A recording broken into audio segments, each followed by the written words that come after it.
no, porque también la próxima semana ya les va a tocar su exposición. Entonces, para que por favor se queden al final de la clase para decirles esos puntos.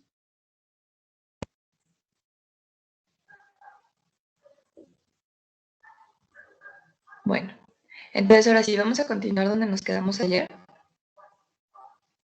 Nos quedamos en el apartado de bases genéticas del cáncer.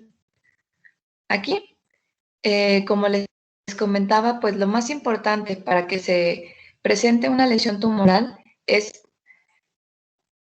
las alteraciones o las mutaciones al nivel del ADN. Entonces, básicamente vamos a tener 4 clases distintas de genes que son reguladores y que se encuentran normalmente en todos los individuos. El primer grupo es el que se conoce como protoncogenes. Estos promueven el crecimiento, promueven la reproducción de las células y, como su nombre lo dice, de las células tumorales, de las células que tienen alguna alteración, que se conocen como oncogenes. El otro grupo son los genes supresores tumorales. Estos, al contrario de los protoncogenes, inhiben el crecimiento celular. Hay genes que regulan la muerte celular programada, es decir, regulan la apoptosis. Y hay genes que están relacionados en la reparación del ADN. Entonces, estos es como los grandes grupos que van a intervenir en la patogenia molecular del cáncer.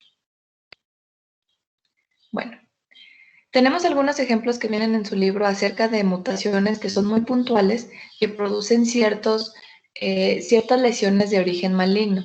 Como por ejemplo tenemos aquí, en el caso de la leucemia mieloide crónica, una mutación que es una traslocación equilibrada entre el cromosoma 9 y el cromosoma 22, donde se da pues esta traslocación entre los genes, y lo que pasa aquí es que al momento de darse esta traslocación en esa zona que mencionan en su libro, en el locus BCR, va a causar una mutación puntual, dando lugar a un cromosoma que recibe el nombre de cromosoma Filadelfia.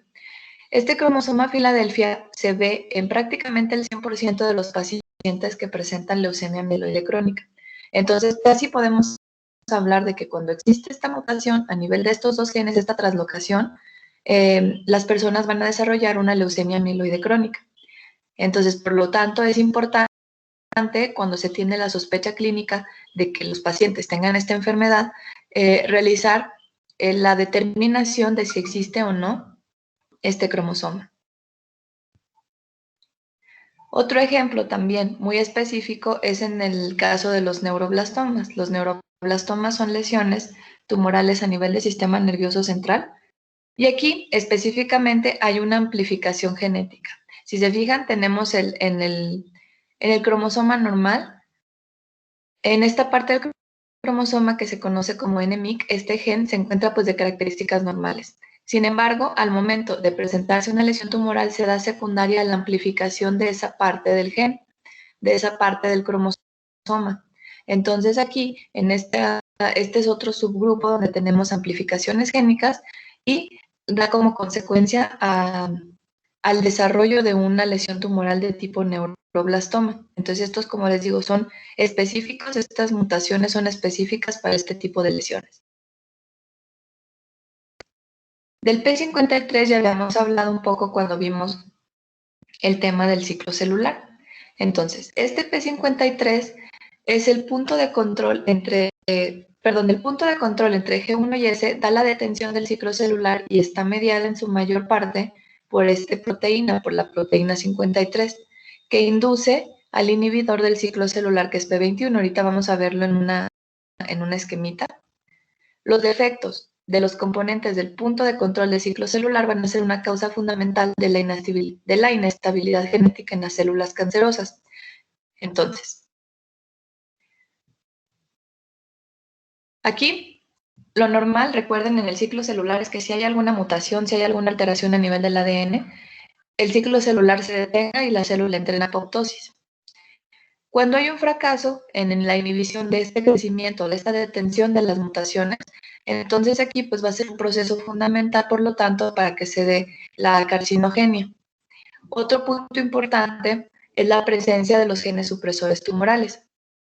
Estos lo que hacen es como cuando se detecta que los oncogenes van a estar pues induciendo a que se dé la proliferación celular, los genes supresores tumorales entonces aplican frenos para inhibir este proceso de proliferación celular. Entonces aquí tenemos como que la contraparte. Tenemos los protooncogenes y los genes supresores tumorales, que son los que inhiben el crecimiento o su proliferación de las células que se encuentran con alguna mutación. Y aquí este es un esquemita que también viene en su Robbins, donde por un lado tenemos la hiperexpresión de oncoproteínas que está mediada a partir de los oncogenes, y por el otro lado tenemos una reducción de las proteínas de supresión tumoral. Por lo tanto, aquí, cuando ya hay una alteración a nivel genético, vamos a tener un aumento de la proliferación, porque acuérdense, están aumentando los protoncogenes, pero disminuyen las proteínas que normalmente deberían de suprimir esta proliferación celular. Se reduce la apoptosis, entonces las células que se encuentran lesionadas ya no están entrando en muerte celular. Y además, las características de estas células también son que aumentan la capacidad de invadir a los tejidos y el proceso de angiogenia.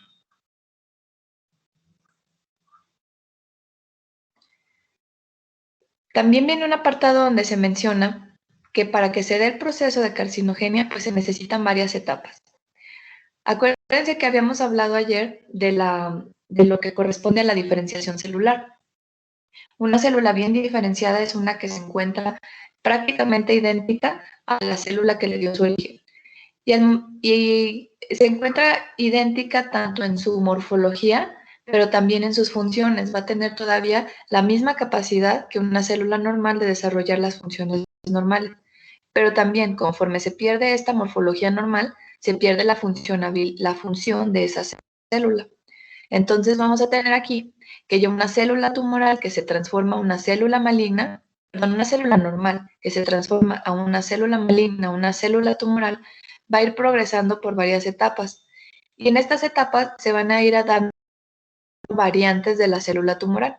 Va a tener ya, por lo tanto, distintas capacidades. Entonces, estas células, acuérdense que son genéticamente inestables. Ya son células que no son normales. Y por lo tanto, van a ser células heterogéneas. Y aquí vienen así como a manera de colorcitos. Por ejemplo, las células que tengan el color naranja requieren menos factores de crecimiento para proliferar.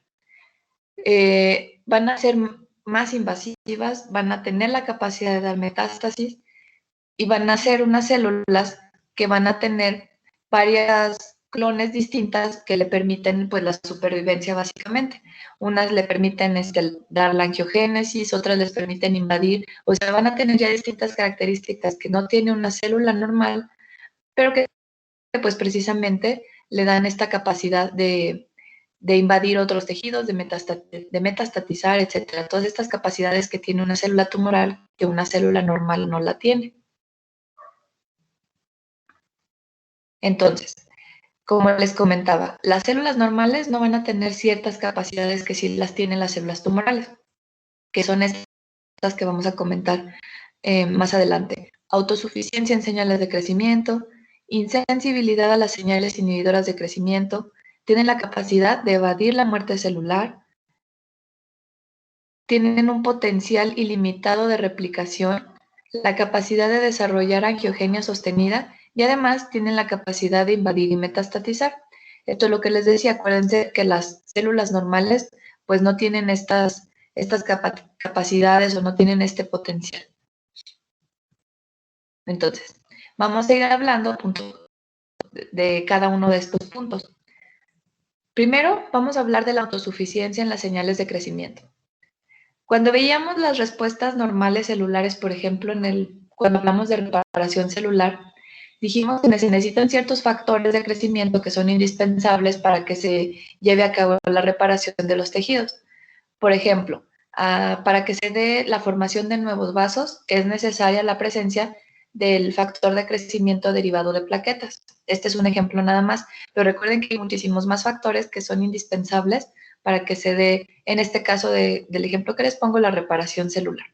Entonces, una de las características que tienen las células tumorales es que no necesitan de estos factores de crecimiento para desarrollarse.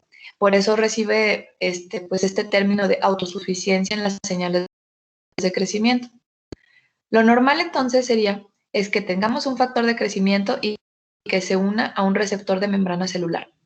Entonces, este receptor ya va a estar activado y por lo tanto se va a limitar el receptor del factor de crecimiento y que al momento de que ya se dio esta activación va a activar proteínas transductoras de señales en la lámina interna de la membrana plasmática. Se transmiten las señales, se envían hacia el citosol y lo importante aquí es que lleguen hacia el núcleo para iniciar los segundos mensajeros y entonces sí iniciar la cascada de señales que son indispensables para que pues esa célula realice su función. Entonces, una vez que ya se dieron todas estas señales, pues se activan las funciones celulares y la célula, de ser necesario, entra al ciclo celular para comenzar su división, pero esto es, acuérdense, de manera normal. Se necesitan todos estos factores de crecimiento, que la célula mande las señales y ya se pueda a nivel del núcleo empezar la replicación celular. ¿Qué pasa con las células tumorales? Las células tumorales no necesitan de estos factores de crecimiento para enviar por sí solas las señales de replicación. Entonces ellas, de manera ya aislada, de manera pues autosuficiente, se empiezan a replicar de manera indiscriminada. Entonces este es uno de los puntos importantes para que se dé la replicación de las células tumorales. Entonces ya hablamos de los factores de crecimiento que pues básicamente no los necesitan para replicarse. Pero también estas proteínas que les comentaba, las proteínas de transducción de señales, una de las más importantes que vamos a ver, que vamos a comentar pues el día de hoy, porque existen más, pero esta es de las más importantes, es la proteína RAS. La proteína RAS es un protoncogen mutado y es la proteína o el protoncogen que se encuentra con mayor frecuencia en los tumores en seres humanos. Fíjense, aproximadamente hasta el 30% de todos los tumores que se observan en humanos contienen alguna versión mutada del gen RAS. ¿Y en cuáles tumores va a ser más frecuente encontrar estos? Pues en el adenocarcinoma de colon y en algunos tumores pancreáticos. Entonces, hay más, en su libro incluso vienen más mencionados algunas otras proteínas de transcripción de señal, pero esta es la más importante. Entonces, ya tenemos que hay una alteración, no se necesitan más bien factores de crecimiento, hay una alteración a nivel de las proteínas que inducen las señales, entonces ya aquí ya tenemos dos puntos que están predisponiendo a esa célula a que se replique, a que comience sus divisiones celulares de células que ya se encuentran con alguna mutación. Entonces, todavía tendríamos una barrera o un limitante para continuar con la replicación celular, que son los puntos de control. Hay dos puntos de control, esto ya lo habíamos mencionado también. El punto de control que se encuentra entre G1 y S y el punto de control que se encuentra entre G2 y M. Pero lo que no hablamos en su momento fue de entonces quién o qué es lo que detiene al ciclo celular. Entonces sí dijimos que hay un punto de control, que se detiene el ciclo celular, que las células entran en apoptosis de ser necesario. Pero ¿quién detiene entonces al ciclo celular? ¿Quién me puede comentar esto? Esto es lo que les decía ayer que revisaran en su libro Robbins. ¿Cómo se detiene el ciclo celular o cuáles son los mecanismos que se activan para que se detenga el ciclo celular y la célula entre en apoptosis de ser necesario? Pues no era que la proteína P53 inducía a la P21 para, A la PB, ajá. para detener el ciclo celular y si mal no recuerdo nos puso un video cuando vimos apenas este tema y se tenía que llevar a cabo como la unión de dos proteínas para que el factor de transcripción creo que no se uniera al ADN. Sí, más o menos. Ajá. ¿Alguien más? ¿Cuáles son esas proteínas que son necesarias para que se detenga entonces el ciclo celular? Era que P21 se unía a la ciclina para evitar que formara el complejo con CDK y no se fosforilara el gen del retinoblastoma para no liberar el factor de transcripción. Ok, así es. Entonces, pues básicamente es eso lo que comentaban. Se necesita la presencia de ciclinas y de sinasas dependientes de ciclinas. Entonces, ya habíamos hablado del ciclo celular, dijimos que tenemos esos dos puntos de control. Y aquí, específicamente a nivel de la fase entre G1 y S, tenemos una proteína que es la proteína RB. Esta proteína RB recibe ese nombre porque es donde se estudió primero fue a nivel del retinoblastoma, que es una lesión tumoral que se origina a nivel de la retina y específicamente se presenta en niños. Entonces, nada más por eso recibe el nombre de proteína RB, precisamente porque se estudió primero en el retinoblastoma. Pero esto va a ser cierto para la mayoría de los tumores malignos. O sea, esta proteína RB no es nada más específica para el retinoblastoma, sino esto es cierto para la mayoría de los tumores. Entonces, esto es lo que me comentaban. Vamos a tener las ciclinas, y si se fijan, hay varios grupos de ciclinas. Tenemos la ciclina A, la ciclina B, la ciclina D y la ciclina E. Estas ciclinas va a ser necesario que se unan a los complejos, que son sinasas dependientes de ciclinas, para que se detenga entonces el ciclo celular. Entonces, la ciclina D, perdón, me cambié de diapositiva.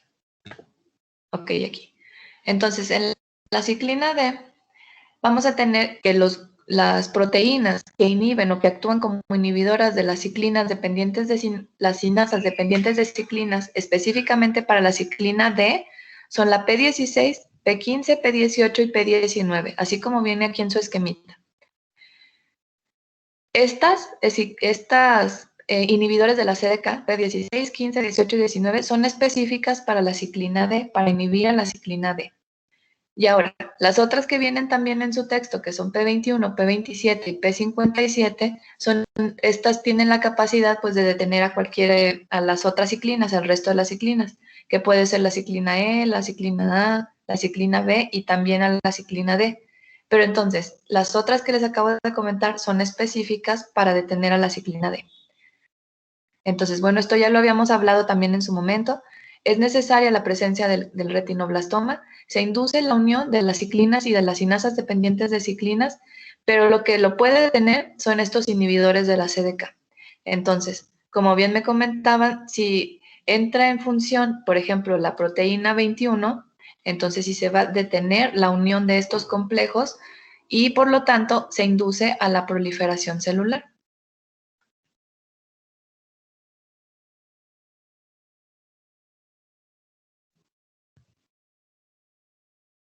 Por lo tanto, estos complejos de ciclina con las sinasas dependientes de ciclinas favorecen el ciclo celular mediante la fosforilación de diversos sustratos. Las CDK se hallan controladas por inhibidores, estos inhibidores que son los que comentaba hace un momento, P21, P27, todos estos que ya mencioné. Las mutaciones de los genes que codifican a las ciclinas, a la CDK y a los inhibidores de la CDK, entonces van a causar una progresión incontrolada del ciclo celular. Los genes de la ciclina D se sobreexpresan en muchos cánceres, incluyendo los que afectan a la mama, al esófago o al hígado. Por ejemplo, la amplificación del gen CDK4 se puede observar en melanomas, sarcomas y glioblastomas. Estos nada más son algunos ejemplos que vienen en su libro de qué es lo que puede pasar cuando hay alguna alteración o cuando se presenta una sobreexpresión de estos genes, a nivel de estos genes. Entonces, por ejemplo, a ver, que en el caso que mencionan aquí del cáncer de mama, donde se ve una sobreexpresión de la ciclina D, pues ya sabemos que hay que lo que se encuentra aquí alterado es a nivel del ciclo celular y por lo tanto se promueve la sobreexpresión de este gen y por lo tanto el desarrollo de estas células que se encuentran mutadas entran al ciclo celular y pues entonces como no hay una limitante o algo que los detenga, pues las células continúan dividiéndose de manera descontrolada. Por eso les decía cuando vimos el tema del ciclo celular que pues tenía mucho que ver, estaba muy en relación con el proceso neoplásico. Entonces, ahí viene también que mientras que los oncogenes tienen la capacidad de codificar proteínas que promueven el crecimiento celular, los productos de los genes supresores tumorales frenan la proliferación celular. Y por eso ponen así como que en correlación con lo que dijo Isaac Newton, donde dice que cada acción tiene una reacción igual u opuesta. Entonces aquí es básicamente a lo que se refiere. Sí tenemos la presencia de los protoncogenes, pero es necesaria que se presenten los genes supresores tumorales para que se frene esta proliferación celular. Bueno, entonces estos genes supresores tumorales, ¿qué son o cómo se denominan, cómo funcionan? Bueno, vamos a tener dos grupos. El primero de ellos se denominan gobernadores y el segundo son los genes guardianes. Los gobernadores son genes supresores tumorales clásicos como el gen RB o la proteína RB, en la que la mutación provoca la transformación al eliminar un freno importante de la proliferación celular. Entonces, el otro son los que se conocen como genes guardianes. Estos son los responsables de detección del daño de genoma. Aquí lo que se busca es encontrar el daño a nivel del ADN y si hay un daño, entonces sí detener el ciclo celular. Bueno, primero vamos a hablar del gen RB, que es el gobernador del ciclo celular, como quien dice. Lo que les comentaba hace un momento es que se estudió el gen RB a partir de los tumores del retinoblastoma. Entonces, aquí tenemos que la mutación se da a nivel del cromosoma del brazo largo del cromosoma 13 y a nivel del cromosoma 14. Entonces, ahí quién sabe qué puse, pero es 13. Y luego, se da una teoría de doble golpe. ¿Por qué? Porque se necesita que se den dos mutaciones para que se pueda presentar pues este tumor del retinoblastoma. Si tenemos nada más una mutación a nivel de uno de los cromosomas, no se va a presentar la mutación, el tumor, perdón. Entonces aquí lo vemos como que se puede presentar de forma esporádica o puede ser de forma familiar, es de forma heredada. Primero vamos a ver el ejemplo de arriba, que es la forma esporádica, donde tenemos, si se fijan, las células somáticas de los padres son normales, las células germinales son normales, no hay ninguna mutación. Sin embargo, en algún momento, en las células somáticas del niño, se presenta alguna mutación de novo en uno de los cromosomas, en uno de los alelos, y tiene aquí la mutación. Pero para que se pueda desarrollar el retinoblastoma es necesario que se dé una segunda mutación. Es por eso que se recibe el nombre de teoría de doble golpe para que se pueda presentar esta lesión. Si nada más hubiera una mutación somática a nivel de un alelo, no se presentaría. Es diferente en la forma familiar, donde ya tenemos un gen normal y un gen con la mutación del RB. Entonces, esta forma, si se fijan, ya se hereda desde los padres y ya tiene la presencia de uno de los alelos mutados. Pero aquí también es necesario que se presente una segunda mutación o el doble golpe, como se le llama, para que se pueda desarrollar este tipo de lesiones. Entonces, como les comentaba, este gen RB se detectó a nivel de este tumor del retinoblastoma, pero pues es cierto para muchas lesiones, para muchos otros tipos de lesiones tumorales. Y luego. Entonces, por lo tanto, lo que hace la proteína RB es ejercer efectos antiproliferativos mediante el control de la transición de la fase G1 a la S. Perdón. Entonces, aquí para fines de examen, acuérdense de esto. Si les pregunto en qué parte del ciclo celular interviene la proteína RB, y les pongo, por ejemplo, entre G1 y S, entre G2 y M, bueno, ustedes ya tienen que saber que es a nivel de G1 y S donde la proteína RB ejerce el control para evitar que se continúe el ciclo celular en caso de que una célula se encontrara con alguna mutación. Entonces, en su forma activa, la proteína RB se encuentra hipofosforilada y se une a un factor de transcripción que se conoce como E2F. Esta interacción de la proteína RB y el factor de transcripción impide la transcripción de genes como lo es la ciclina E, que son necesarios para que se dé la replicación del ADN. Y por lo tanto, las células se van a detener en la fase G1. También esto ya lo habíamos visto en su momento cuando hablamos del ciclo celular.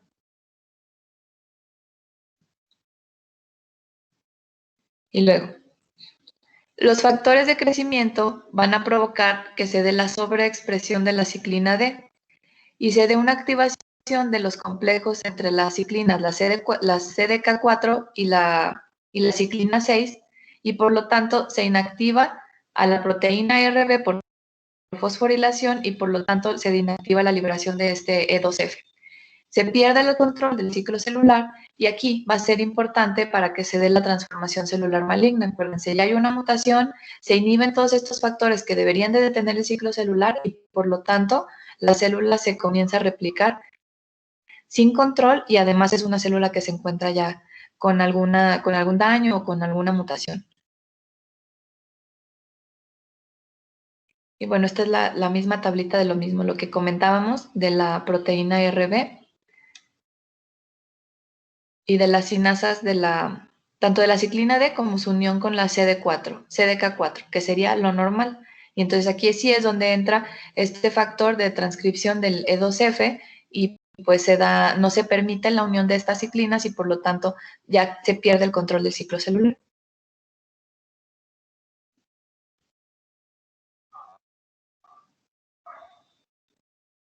Bueno, ahora sí. Ese fue lo que viene respecto al gen RB, a la proteína RB. El gen P53 se conoce como el guardián del genoma. De los tumores humanos, el 70% muestran una pérdida de los dos alelos de esta proteína del gen P53. Los pacientes con el síndrome de Li-Fraumeni heredan una copia defectuosa de este gen. Ahora necesito que ustedes me comenten. Ayer les dije que revisaran qué es esto del síndrome de Li-Fraumeni. ¿Quién me quiere comentar qué neoplasias se pueden presentar secundarias a la mutación de este gen o qué alteraciones se presentan cuando un paciente ya tiene un síndrome de Li-Fraumeni?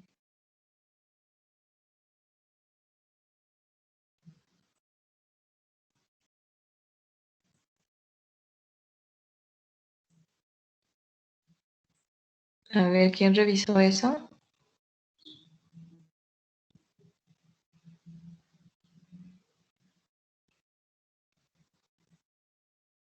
Yo no encontré específicamente qué alteraciones había, solo encontré que estaba mutado y que se daba a edades jóvenes y hay una variedad de tumores que pueden surgir. ¿Alguien más? ¿Qué tumores están en relación con el P53?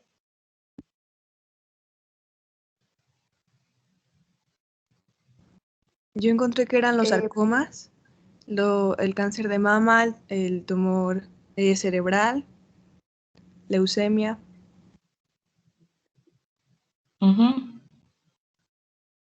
¿Alguien más iba a comentar algo por ahí?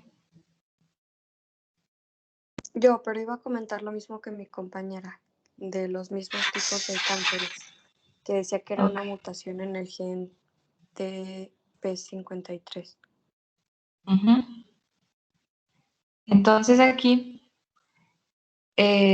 pues sí, va a ser una mutación en este gen que estamos hablando, en el P53, y se va a presentar pues también de manera hereditaria o se puede presentar como una mutación somática a nivel de este gen.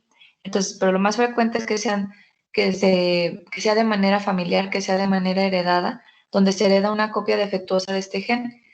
Y aquí, pues sí, se va a predisponer, si el P53 es el guardián del genoma, entonces por lo tanto va a predisponer a la presencia de muchos tipos de cánceres. Entonces, una de las características también de estas lesiones es que, por ejemplo, se presenta no sé, vamos a hablar de un carcinoma de tiroides, un carcinoma papilar de tiroides, que es el primer tipo de lesión que tiene por presentación.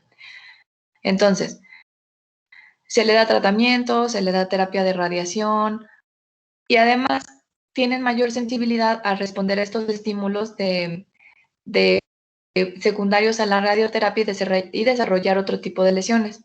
Entonces, la característica de estos pacientes es que van a desarrollar múltiples lesiones tumorales de distintos tipos, o sea, pueden desarrollar en mama, después en sistema nervioso central, lesiones a nivel de tiroides. Entonces, son pacientes que cursan con diversos tipos de tumores y todo esto es secundario a una mutación en el gen P53. Aquí, bueno, como ya habíamos comentado, pues obviamente este gen que se conoce como el guardián del genoma, lo que va a pasar es que a nivel del ciclo celular también las células, lo normal, pues sería que envejezcan o que vayan muriendo poco a poco, pero aquí, pues ya como hay una mutación, las células lo que van a hacer son células que son mutantes, que van a empezar a dar lesiones tumorales y que van a tener todas las características que ya habíamos mencionado antes, la capacidad de dar metástasis, la capacidad de invadir tejidos adyacentes, todas estas capacidades celulares que ya habíamos comentado. Entonces, este síndrome de Li-Fraumeni, por lo tanto, va a estar en relación con múltiples lesiones tumorales que se presentan en los individuos que presentan esta mutación. Bueno, otra de las características de las células tumorales es que evaden la muerte celular. Bueno, ya tenemos una célula que ya sabemos que se está replicando sin control, ya evadió los puntos de control del ciclo celular, continúa replicándose y luego, entonces, otro punto que podría detener esas células tumorales pues sería detectarlas y entonces enviarlas a la apoptosis para que ya mueran por muerte celular programada. Sin embargo, también estas células pues van a tener la capacidad de evadir la muerte celular. Estas células no entran al proceso normal que se conoce como senescencia o envejecimiento de las células, sino que evaden este punto y evaden, por lo tanto, la muerte celular. Estas células neoplásicas pueden ser no solo la activación, por lo tanto, de oncogenes promotores del crecimiento o de la inactivación de genes supresores tumorales que ya habíamos comentado, pero también hay mutaciones en los genes, que regulan la apoptosis. Entonces aquí ya tenemos todavía otro punto a su favor. Están desarrollándose de manera incontrolada y además pues no se mueren por apoptosis. Y luego, ya habíamos también hablado acerca de los mecanismos de la apoptosis. Las vías de la apoptosis, habíamos dicho que son la vía intrínseca y la vía extrínseca. Entonces, aquí lo que están evadiendo básicamente es al momento de liberar las caspasas, que actúan como caspasas ejecutadoras, para que se dé ahora sí la muerte celular por apoptosis. Entonces, evaden este punto de liberación de las caspasas y esto puede ser directamente regulado desde las proteínas o desde los genes BAX y BAC o de los reguladores que se conocen como BCL2 y BCLX. Entonces hay mutaciones a nivel de estos genes, de estas proteínas, y por lo tanto, pues ya no van a entrar las células en muerte celular. Entonces ya otro punto a su favor, evaden la muerte celular. Bueno, esto también ya lo habíamos comentado. El 85%, por ejemplo, un ejemplo de los linfomas de linfocitos B foliculares, el gen antiapoptósico de BCL2 se encuentra activado por una translocación a nivel de los cromosomas 14 y 18. Entonces, fíjense, aquí ya tenemos otro ejemplo, donde hay una mutación a nivel del gen BCL2 y por lo tanto no van a entrar las células en apoptosis. También el estrés puede hacer que las células consuman sus propios componentes en un proceso que se conoce como autofagia. Estas células que son neoplásicas, pueden acumular mutaciones para evitar también la autofagia o corromper el proceso para aportar componentes que permitan continuar el crecimiento. Entonces, ya otro punto a su favor. Las células que se encuentran con mutaciones pueden entrar en esto que se le conoce como autofagia para eliminar pues desde sí mismas, desde dentro de sí mismas los componentes celulares, y también las células tumorales pues tienen la capacidad de evadir este proceso.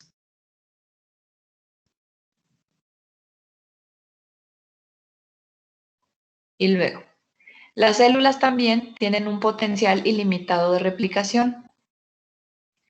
Lo normal para las células es que se repliquen aproximadamente 60, 70 veces para que se dividan de 60 a 70 veces y entonces después entran en lo que les comentaba, que se conoce como senescencia. Las células envejecen y pierden la capacidad para dividirse. Eso es lo normal para cualquier tipo de célula.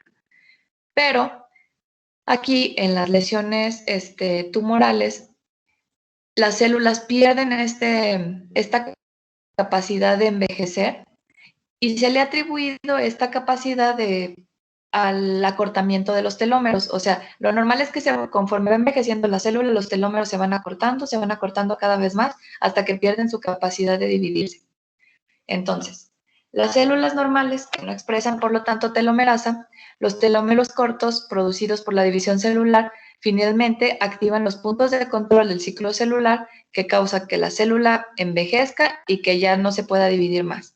Entonces, esto es lo normal. Sin embargo, las células tumorales lo que hacen es reactivar la telomerasa, evitando entonces que se dé este envejecimiento celular y por lo tanto las células van a continuar dividiéndose y, como dice aquí, hasta alcanzan la inmortalidad, porque fíjense, o sea, se están replicando. No hay quien las detenga si están lesionadas, no hay quien las mate casi. Las células tienen un potencial ilimitado de replicarse y pues estas células casi se vuelven inmortales. Y luego, otro punto a su favor. Si las células, todos estos procesos que ya mencionamos, se llevaran a cabo, pero no hay vascularidad en esa zona, las células tumorales alcanzarían un tumorcito que mediría hasta 1 a 2 milímetros de diámetro. Entonces, es indispensable para todo este proceso tumoral que se desarrollen vasos sanguíneos nuevos que le produzcan una vascularización adecuada a ese tumor y por lo tanto pueda seguir creciendo.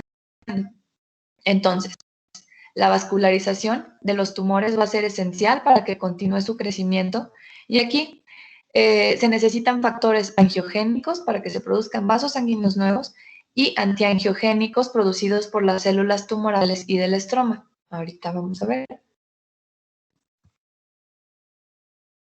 Entonces,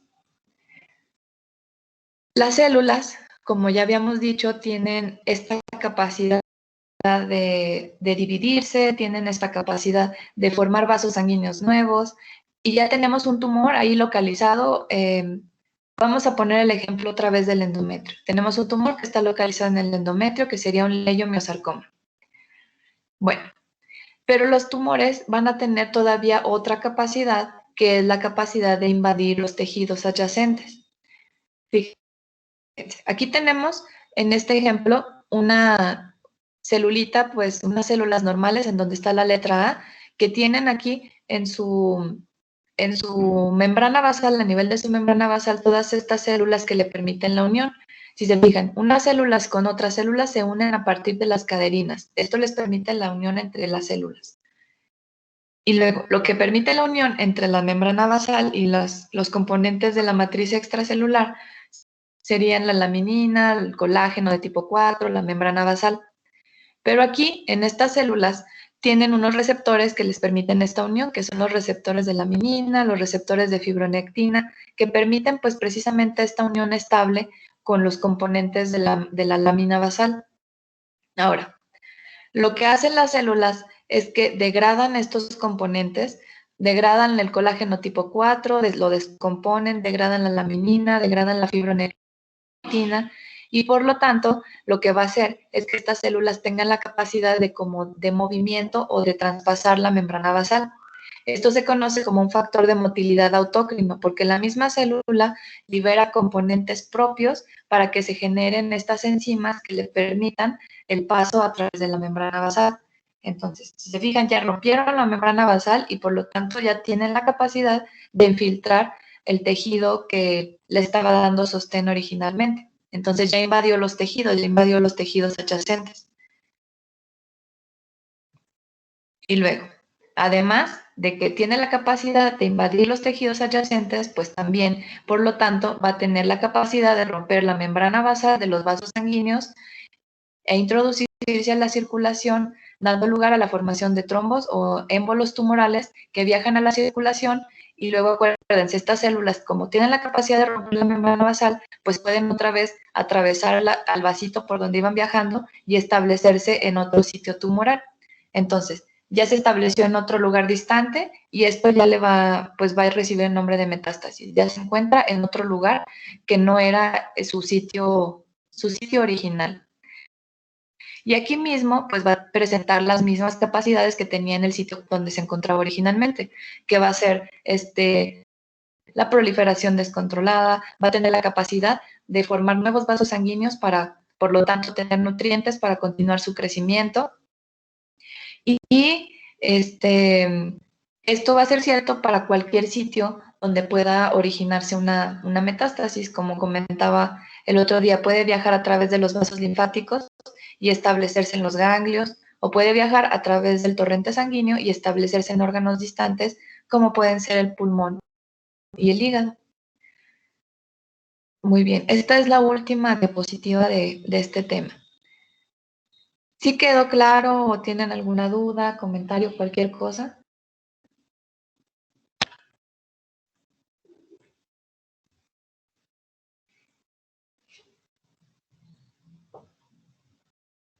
Yo nada más quería preguntarle si me puede decir que había dicho usted que permite la unión entre la membrana basal y qué era lo otro para los receptores que le unían los receptores a la melanina, CD4 y vasotelina. ¿Me puede repetir nada más eso, por favor? A ver. ¿Será que los degradan? O sea, se degradan estos receptores y por lo tanto se descompone el colágeno, se rompe el colágeno y permite el paso de las células a través de la membrana basal. Y la misma célula va a producir como unas enzimas que tienen una capacidad autócrina, es decir, tienen una capacidad, la misma célula libera estas enzimas y actúa sobre la misma célula para que tenga la capacidad de movilidad o de atravesar la membrana basal, y entonces si la rompe y ya invade los tejidos.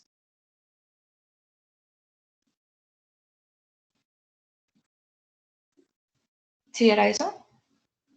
Sí, sí era eso, gracias. Ah, ok, sí está bien. Entonces, bueno, ya vimos pues todas las capacidades. También pues va resumido, obviamente va resumido porque en su libro vienen pues muchas más factores genéticos, proteínas de transcripción y todo esto que viene así como que pues más complejo, más completo.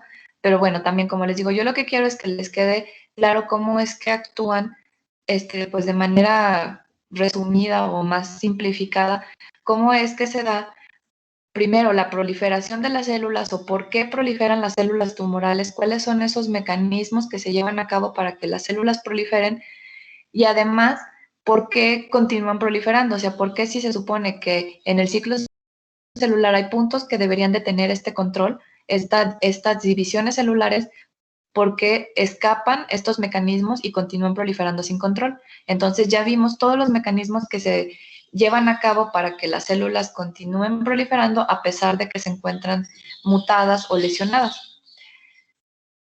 Y nada más, déjenme ponerles aquí, del tema 6, van a poner ejemplos de tumores epiteliales benignos y malignos. Pues, traten de no poner los que yo ya les mencioné, busquen otros ejemplos.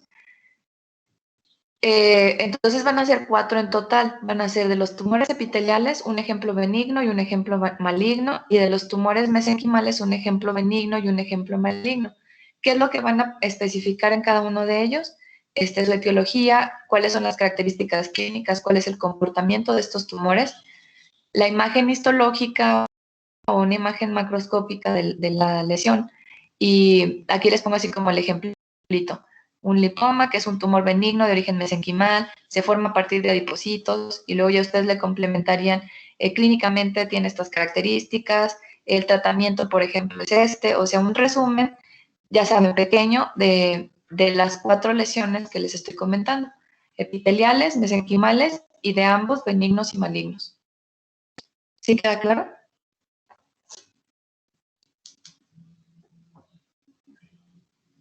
Sí, doctora. Sí. Ok. Y de este tema que vimos en estos días, ¿sí quedó claro? ¿Dudas, preguntas?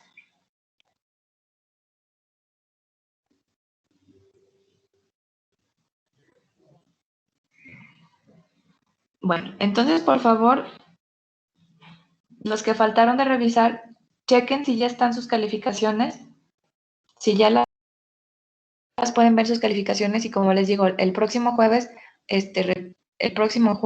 revisamos el examen a ver si hay alguna duda en cuanto a eso. Doctora, una pregunta. Sí. Ujú. De las tareas que entregamos únicamente sirven como pase para examen, ¿verdad? No tienen valor sobre calificación. Ajá. Sí, no tienen específicamente sobre la calificación, no. Gracias, doctora. Sí.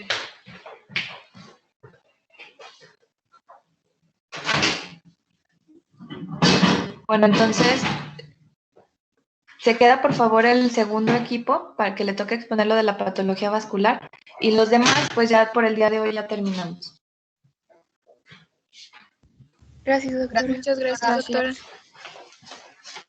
Gracias, doctora. Sí, gracias a ustedes. Doctora, Sí. bueno, disculpe, ya revisé mi calificación y ya, o sea, sí aparece en el apartado que dice. Entonces, como vamos a hacer la revisión hasta el siguiente jueves, no